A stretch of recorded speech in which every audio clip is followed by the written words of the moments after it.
उसी समय संघर्ष का मसाल वहां से जला है, संघर्ष का मसाल वहां से जल के यहाँ तक आया है, एक संकल्प के साथ कि सोमपेटा की धरती को, मध्य प्रदेश की धरती को, गुजरात की धरती, झारखंड की धरती, राजस्थान की धरती, उत्तर प्रदेश की धरती, मैंने तभी से कहा कन्याकुमारी से लेके कश्मीर तक की एक एक धरती हमारी धरती है और उसको किसी भी हालत में किसी भी पूंजीपति के हाथ में नीलाम होने नहीं देंगे।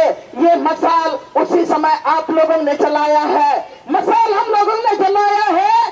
कोयल का आंदोलन में हमारे शहीद साथियों का बहा हुआ खून जो कोयलाकारों की नदी के पानी को भी लाल कर दिया है, हमने उसी समय से संघर्ष का ऐलान कर दिया है। हम लोगों ने ऐलान किया है कि हम किसी भी कीमत में संघर्ष को नहीं बेचेंगे, किसान को नहीं बेचेंगे, हमारी धरती को नहीं बेचेंगे, हमारे जंगल को नहीं बेचेंगे और हमारा वो हर व्यक्ति मेरा दुश्मन होगा जो हमारे उसूलों के खिलाफ काम करेगा, हमारा जंगल को नीलाम करेगा, हमारा जमीन को नीलाम करने के लिए दलालों के साथ काम करेगा।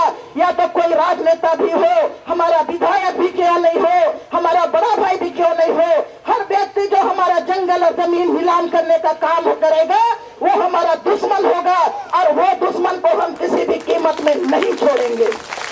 हम लोगों ने संकल्प लिया है। सारे लोग हम लोगों को बोलते हैं कि आप लोग इतने बड़े बड़े कंपनियों से क्यों लड़ाई लड़ते हैं। हम लोगों का एक ही कहना है और वो कहना है जंगल बचाने की लड़ाई, ये सच्चाई की लड़ाई है, जंगल को हम ठुकरा नहीं सकते हैं।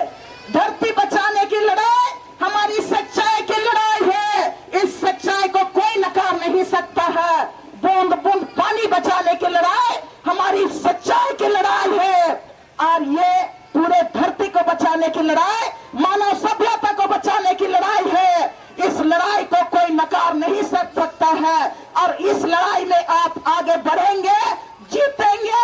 हम लोग एक ही नारा जानते हैं, लड़ेंगे और जीतेंगे। जिस तरह से सरकार कहती है कि आपको जमीन के बदले जमीन देंगे, जब मित्तल कंपनी का लड़ाई चरम पर था तो लोग बोलते थे कि दयामनी बारला को तो कंपनी 20 करोड़ रुपया दे दिया और अब कंपनी के हाथ में वो बिक गई। मैं सबको को जो भी मुझको बोलते थे तो मैं उनको बोलती थी कि बस 20 करोड़, अगर दयामनी 20 करोड़ में बिक गई तो दयामनी से बुद्धू और इस धरती में कोई नहीं है। इसलिए कोई नहीं है कि अगर हमारा एक एक व्यक्ति का हम कीमत निकालेंगे, हमारा बहता हुआ नदी का कीमत हम निकालेंगे, हमारे गांव में जितने भी झाड़ है, जंगल है, एक एक मिट्टी मिट्टी का कीमत निकालेंगे तो हम खरबपति से भी ज्यादा क्या खरबपति का खरबपति है। अगर हम खरबपति का खरबपति है तो 20 करोड़ में हम क्यों देंगे 20 करोड़ में? तो हमसे बड़ा बुद्धू है कि नहीं है?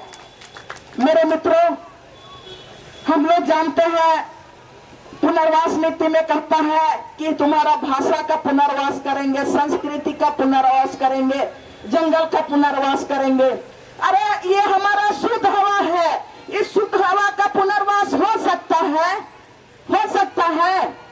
नहीं हो सकता है। बहता पानी का पुनर्वास नहीं हो सकता है, हमारा भाषा और संस्कृति का पुनर्वास नहीं हो सकता है। और सरकार किस तरह से बेवकूफ बनाती है कि पुनर्वास के नाम पर तुमको 1 एकड़ जमीन देंगे।